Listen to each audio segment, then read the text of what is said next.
Jake jiggled the key. The old lock finally clicked. He stepped inside, relieved. The apartment was small but clean, perfect for him. The landlord, a frail man with haunted eyes, handed him the keys. "One rule," he croaked, his voice barely a whisper.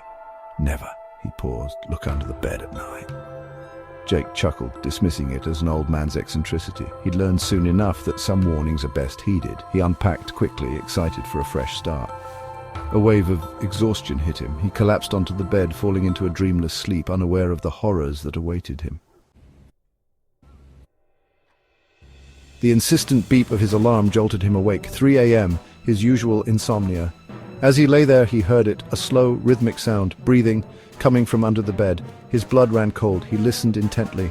The breathing was deep, guttural. It sent shivers down his spine. Jake convinced himself it was his imagination. The city was loud, after all. He tossed and turned, trying to ignore the sound, but the breathing persisted, a constant reminder of the landlord's warning. Sleep finally came, but it was restless, plagued by nightmares of unseen creatures lurking beneath him.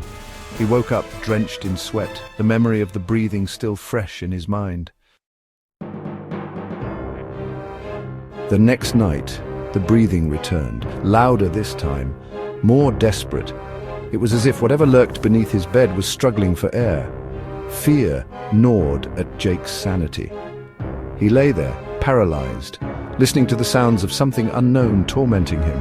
The breathing became a nightly occurrence. Each night it grew louder, more insistent. Jake was living in a constant state of terror. He couldn't take it anymore. He had to know what was under the bed.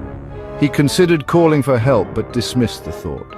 Who would believe him? He had to face this himself. He had to confront whatever evil lurked beneath his bed. Heart pounding, Jake grabbed a heavy bookend. He took a deep breath and slowly lowered himself to the floor. The breathing was deafening now, filling his ears, suffocating him. His hand trembled as he reached for the bed skirt. He ripped it away, bracing himself for the horror he was sure awaited him.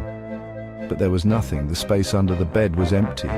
Relief washed over him, followed by a wave of confusion. What had he been hearing all this time? His phone buzzed. An unknown number. He cautiously opened the message. It was a picture of his face, illuminated by the phone screen, his eyes wide with terror. The photo had been taken from under the bed.